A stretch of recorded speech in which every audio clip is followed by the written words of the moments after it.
नमस्कार, कहानी बैरल में आपका स्वागत है। लीजिए पेश है मुंशी प्रेमचंद द्वारा लिखित कहानी बड़े घर की बेटी। तेनी माधव सिंह गौरीपुर गांव के जमींदार और नंबरदार थे। उनके पितामह किसी समय बड़े धन धान्य संपन्न थे।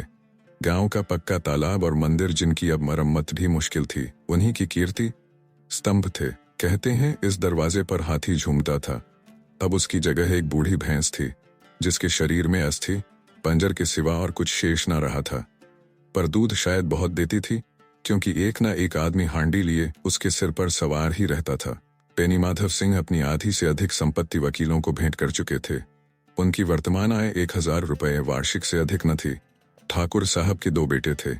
बड़े का नाम श्रीकंठ सिंह था। उसने बहुत दिनों के परिश्रम और उद्योग के बाद BA की डिग्री प्राप्त की थी। अब एक दफ्तर में नौकर था। छोटा लड़का लाल बिहारी सिंह दोहरे बदन का सजीला जीवान था। भरा हुआ मुखरा, चौड़ी छाती, भैंस का 2 सेर ताजा दूध वह उठकर सवेरे पी जाता था। श्रीकंठ सिंह की दशा बिल्कुल विपरीत थी। इन नेत्रप्रिय गुणों को उन्होंने BA इन्हीं 2 अक्षरों पर न्यौछावर कर दिया था। इन 2 अक्षरों ने उनके शरीर को निर्बल और चेहरे को कांतिहीन बना दिया था। इसी से वैद्यक ग्रंथों पर उनका विशेष प्रेम था। आयुर्वेदिक औषधियों पर उनका अधिक विश्वास था। शाम सवेरे से उनके कमरे से प्रायः खरल की सुरीली कर्णमधुर ध्वनि सुनाई दिया करती थी। लाहौर और कलकत्ते के वैद्यों से बड़ी लिखा पढ़ी रहती थी। श्रीकंठ इस अंग्रेजी डिग्री के अधिपति होने पर भी अंग्रेजी सामाजिक प्रथाओं के विशेष प्रेमी न थे, बल्कि वह बहुधा बड़े जोर से उसकी निंदा और तिरस्कार किया करते थे। इसी से गांव में उनका बड़ा सम्मान था। दशहरे के दिनों में वह बड़े उत्साह से रामलीला में सम्मिलित होते और स्वयं किसी न किसी पात्रा का पाठ लेते थे। गौरीपुर में रामलीला के वही जन्मदाता थे। प्राचीन हिंदू सभ्यता का गुणगान उनकी धार्मिकता का प्रधान अंग था। सम्मिलित कुटुंब के तो वह एकमात्र उपासक थे। आजकल स्त्रियों को कुटुंब में मिल जुलकर रहने की जो अरुचि होती है, उसे वह जाति और देश दोनों के लिए हानिकारक समझते थे। यही कारण था कि गांव की लल्लाएं उनकी निंदक थीं। कोई तो उन्हें अपना शत्रु समझने में भी संकोच न करती थीं। स्वयं उनकी पत्नी को ही इस विषय में उनसे विरोध था।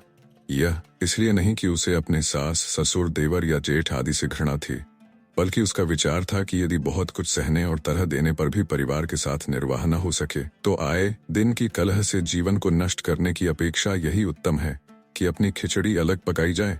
आनंदी एक बड़े उच्च कुल की लड़की थी। उसके बाप एक छोटी सी रियासत के ताल्लुकेदार थे। विशाल भवन, एक हाथी, 3 कुत्ते, बाज, बहरी, शिकरे, झाड़, फानूस, आनरेडी, मजिस्ट्रेटी और ऋण, जो एक प्रतिष्ठित ताल्लुकेदार के भोग्य पदार्थ हैं, सभी यहाँ विद्यमान थे। नाम था भूप सिंह। बड़े उदार चित्त और प्रतिभाशाली पुरुष थे, पर दुर्भाग्य से लड़का एक भी न था। 7 लड़कियां हुईं और दैवयोग से सब की सब जीवित रहीं। पहली उमंग में तो उन्होंने 3 ब्याह दिल खोलकर किए, पर 15-20 हजार रुपयों का कर्ज सिर पर हो गया तो आंखें खुली, हाथ समेट लिया। आनंदी चौथी लड़की थी। वह अपनी सब बहनों से अधिक रूपवती और गुणवती थी। इससे ठाकुर भूप सिंह उसे बहुत प्यार करते थे। सुंदर संतान को कदाचित उसके माता पिता भी अधिक चाहते हैं। ठाकुर साहब बड़े धर्म संकट में थे कि इसका विवाह कहाँ करें। ना तो यही चाहते थे कि ऋण का बोझ बढ़े, और न यही स्वीकार था कि उसे अपने को भाग्यहीन समझना पड़े। एक दिन श्रीकंठ उनके पास किसी चंदे का रुपया मांगने आया। शायद नागरी प्रचार का चंदा था। भूप सिंह उनके स्वभाव पर रीझ गए और धूमधाम से श्रीकंठ सिंह का आनंदी के साथ ब्याह हो गया। आनंदी अपने नए घर में आई तो यहाँ का रंग ढंग कुछ और ही देखा। जिस टीम टाम की उसे बचपन से ही आदत पड़ी हुई थी, वह यहाँ नाम मात्र को भी न थी। हाथी घोड़ों का तो कहना ही क्या, कोई सजी हुई सुंदर बहली तक न थी। रेशमी स्लीपर साथ लाई थी, पर यहाँ बाग कहाँ।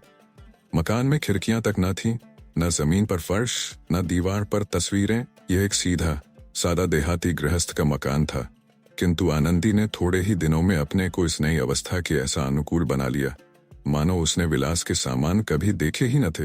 एक दिन दोपहर के समय लाल बिहारी सिंह 2 चिड़िया लिए हुए आया और भाव से बोला, जल्दी से पका दो, मुझे भूख लगी है। आनंदी भोजन बनाकर उसकी राह देख रही थी। अब वह नया व्यंजन बनाने बैठी। हांडी में देखा तो घी पाव भर से अधिक न था। बड़े घर की बेटी, किफायत क्या जाने, उसने सब घी मांस में डाल दिया। लाल बिहारी खाने बैठा तो दाल में घी न था। बोला, दाल में घी क्यों नहीं छोड़ा? आनंदी ने कहा, घी सब मांस में पड़ गया। लाल बिहारी जोर से बोला, अभी परसों ही आया है, इतना जल्द उठ गया। आनंदी ने उत्तर दिया, आज तो कुलपाव भर रहा होगा। वह सब मैंने मांस में डाल दिया। जिस तरह सूखी लकड़ी जल्दी से जल उठती है, उसी तरह क्षुधा से बावला मनुष्य जरा जरा सी बात पर तिनक जाता है। लाल बिहारी को भावज की यह ठिठाई बहुत बुरी मालूम हुई। तिनक कर बोला, मैके में तो चाहे घी की नदी बहती हो, स्त्री गालियां सह लेती है, मार भी सह लेती है, पर मैके की निंदा उससे नहीं सही जाती। आनंदी मुंह फेर कर बोली, हाथी मरा भी तो 9 लाख का, वहां इतना घी इतना ही कहार खा जाते हैं। लाल बिहारी जल गया, थाली उठाकर पलट दी और बोला, जी चाहता है जीभ पकड़कर खींच लूं। आनंदी को भी क्रोध आ गया, मुंह लाल हो गया। बोली, वह होते तो आज इसका मजा चखाते। अब अपड़ उजड़ ठाकुर से न रहा गया। उसकी स्त्री एक साधारण जमींदार की बेटी थी।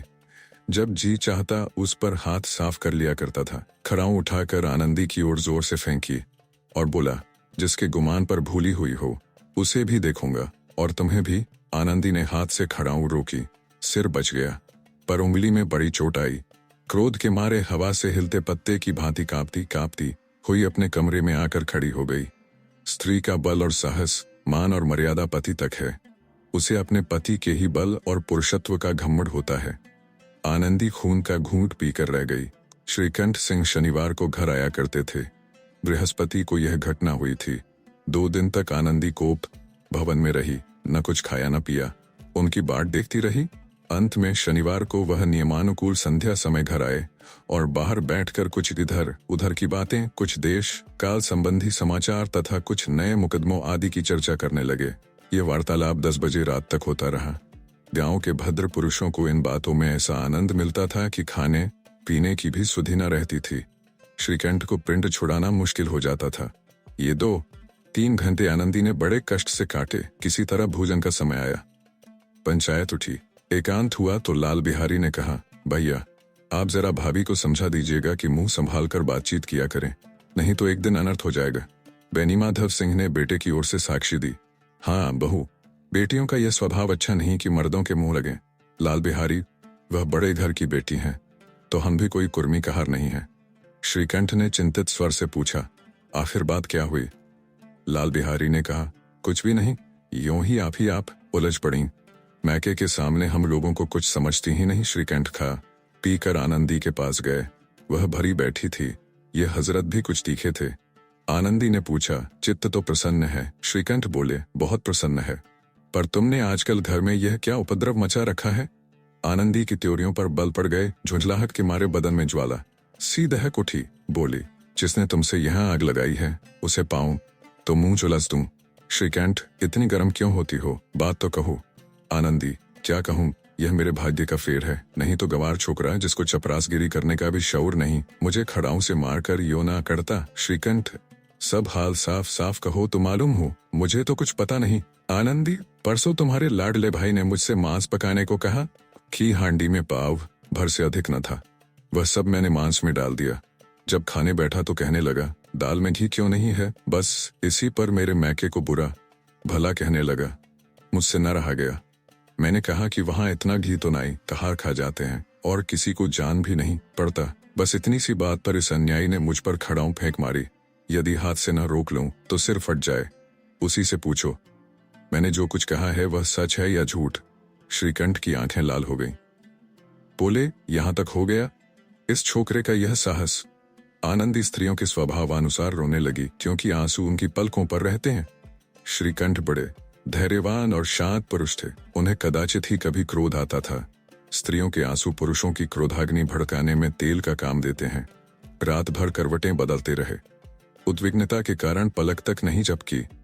प्रातःकाल अपने बाप के पास जाकर बोले, दादा, अब इस घर में मेरा निबाह न होगा।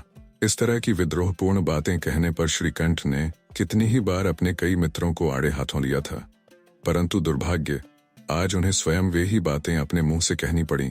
दूसरों को उपदेश देना भी कितना सहज है। बेनीमाधव सिंह घबरा उठे और बोले, क्यों? श्रीकंठ, इसलिए कि मुझे भी अपनी मान प्रतिष्ठा का कुछ विचार है। आपके घर में अब अन्याय और हट का प्रकोप हो रहा है। जिनको बड़ों का आदर सम्मान करना चाहिए वे उनके सिर चढ़ते हैं। मैं दूसरे का नौकर ठहरा घर पर रहता नहीं। यहाँ मेरे पीछे स्त्रियों पर खड़ा हूं और जूतों की बौछारें होती हैं। करी बात तक चिंता नहीं, कोई एक की दो कह ले, वहां तक मैं सह सकता हूं, किंतु यह कदापि नहीं हो सकता कि मेरे ऊपर लात घूंसे पड़े और मैं दम न मारूं। बेनी माधव सिंह कुछ जवाब न दे सके। श्रीकंठ सदैव उनका आदर करते थे। उनके ऐसे तेवर देखकर बूढ़ा ठाकुर अवाक रह गया। केवल इतना ही बोला, बेटा तुम बुद्धिमान होकर ऐसी बातें करते हो, स्त्रियां इस तरह घर का नाश कर देती हैं, उनको बहुत सिर चढ़ाना अच्छा नहीं। श्रीकंठ, इतना मैं जानता हूं, आपके आशीर्वाद से ऐसा मूर्ख नहीं हूं। आप स्वयं जानते हैं कि मेरे ही समझाने बुझाने से इसी गांव में कई घर संभल गए, पर जिस स्त्री की मान प्रतिष्ठा का ईश्वर के दरबार में उत्तरदाता हूं, उसके प्रति ऐसा घोर अन्याय और पशुवत व्यवहार मुझे असह्य है। आप सच मानिए, मेरे लिए यही कुछ कम नहीं है कि लाल बिहारी को कुछ दंड नहीं देता। अब बेनी माधव सिंह भी गरमाए, ऐसी बातें और न सुन सके। बोले, लाल बिहारी तुम्हारा भाई है, उससे जब कभी भूल चूक हो उसके कान पकड़ो। श्रीकंठ, लाल बिहारी को मैं अब अपना भाई नहीं समझता। बेनी माधव सिंह स्त्री के पीछे। श्रीकंठ, जी नहीं, उसकी क्रूरता और अविवेक के कारण। दोनों कुछ देर चुप रहे। ठाकुर साहब लड़के का क्रोध शांत करना चाहते थे, लेकिन यह नहीं स्वीकार करना चाहते थे कि लाल बिहारी ने कोई अनुचित काम किया है। इसी बीच में गांव के और कई सज्जन हुक्के चिलम के बहाने वहां आ बैठे। कई स्त्रियों ने जब यह सुना कि श्रीकंठ पत्नी के पीछे पिता से लड़ने को तैयार है, तो उन्हें बड़ा हर्ष हुआ। दोनों पक्षों की मधुर वाणियां सुनने के लिए उनकी आत्माएं तिलमिलाने लगीं। गांव में कुछ ऐसे कुटिल मनुष्य भी थे जो इस कुल की नीतिपूर्ण गति पर मन ही मन जलते थे। वे कहा करते थे, श्रीकंठ अपने बाप से दबता है, इसीलिए वह दब्बू है। उसने विद्या पढ़ी, इसलिए वह किताबों का कीड़ा है। बेनी माधव सिंह उसकी सलाह के बिना कोई काम नहीं करते, यह उनकी मूर्खता है। इन महानुभावों की शुभकामनाएं आज पूरी होती दिखाई दी। कोई हुक्का पीने के बहाने और कोई लगान की रसीद दिखाने आकर बैठ गया। बेनी माधव सिंह पुराने आदमी थे, इन भावों को ताड़ गए। उन्होंने निश्चय किया, चाहे कुछ ही क्यों न हो, इन द्रोहियों को ताली बजाने का अवसर न दूंगा। तुरंत कोमल शब्दों में बोले, बेटा मैं तुमसे बाहर नहीं हूं, तुम्हारा जो जी चाहे करो। अब तो लड़के से अपराध हो गया। इलाहाबाद का अनुभव रहित झल्लाया हुआ ग्रेजुएट इस बात को न समझ सका। उसे डिबेटिंग क्लब में अपनी बात पर अड़ने की आदत थी। इन हथकंडों की उसे क्या खबर। बाप ने जिस मतलब से बात पलटी थी वह उसकी समझ में न आई। बोला, लाल बिहारी के साथ अब इस घर में नहीं रह सकता। बेनी माधव, बेटा, बुद्धिमान लोग मूर्खों की बात पर ध्यान नहीं देते। वह बेसमझ लड़का है, उससे जो कुछ भूल हुई उसे तुम बड़े होकर क्षमा करो। श्रीकंठ, उसकी इस दुष्टता को मैं कदापि नहीं सह सकता। या तो वही घर में रहेगा या मैं ही। आपको यदि वह अधिक प्यारा है तो मुझे विदा कीजिए, मैं अपना भार आप संभाल लूंगा। यदि मुझे रखना चाहते हैं तो उससे कहिए जहां चाहे चला जाए, बस यह मेरा अंतिम निश्चय है। लाल बिहारी सिंह दरवाजे की चौखट पर चुपचाप खड़ा बड़े भाई की बातें सुन रहा था। वह उनका बहुत आदर करता था। उसे कभी इतना साहस न हुआ था कि श्रीकंठ के सामने चारपाई पर बैठ जाए, हुक्का पी ले या पान खा ले। बाप का भी वह इतना मान न करता था। श्रीकंठ का भी उस पर हार्दिक स्नेह था। अपने होश में उन्होंने कभी उसे घुड़का तक न था। जब वह इलाहाबाद से आते तो उसके लिए कोई न कोई वस्तु अवश्य लाते। मुकद्दर की जोड़ी उन्होंने ही बनवा दी थी। पिछले साल जब उसने अपने से ढ्यूढ़े जवान को नागपंचमी के दिन दंगल में पछाड़ दिया तो उन्होंने पुलकित होकर अखाड़े में ही जाकर उसे गले से लगा लिया था। 5 रुपए के पैसे लुटाए थे। ऐसे भाई के मुंह से आज ऐसी हृदय विदारक बात सुनकर लाल बिहारी को बड़ी ग्लानि हुई। वह फूट फूट कर रोने लगा। इसमें संदेह नहीं कि अपने किए पर पछता रहा था। भाई के आने से एक दिन पहले से उसकी छाती धड़कती थी कि देखूं भैया क्या कहते हैं, मैं उनके सम्मुख कैसे जाऊंगा, उनसे कैसे बोलूंगा, मेरी आंखें उनके सामने कैसे उठेंगी। उसने समझा था कि भैया मुझे बुलाकर समझा देंगे। इस आशा के विपरीत आज उसने उन्हें निर्दयता की मूर्ति बने हुए पाया।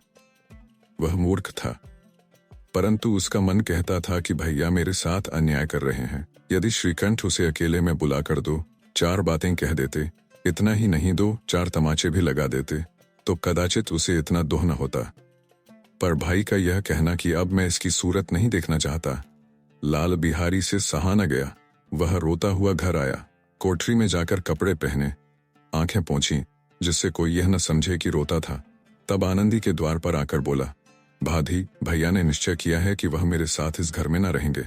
अब वह मेरा मुंह नहीं देखना चाहते, इसलिए अब मैं जाता हूँ, उन्हें फिर मुंह न दिखाऊंगा। मुझसे जो कुछ अपराध हुआ उसे क्षमा करना। यह कहते कहते लाल बिहारी का गला भर आया। जिस समय लाल बिहारी सिंह सिर झुकाए आनंदी के द्वार पर खड़ा था, उसी समय श्रीकंठ सिंह भी आंखें लाल किए बाहर से आए। भाई को खड़ा देखा तो घृणा से आंखें फेर लीं और कतरा कर निकल गए, मानो उसकी परछाई से दूर भागते हों। आनंदी ने लाल बिहारी की शिकायत तो की थी, लेकिन अब मन में पछता रही थी। वह स्वभाव से ही दयावती थी। उसे इसका तनिक भी ध्यान न था कि बात इतनी बढ़ जाएगी। वह मन में अपने पति पर झुंझला रही थी कि यह इतने गर्म क्यों होते हैं।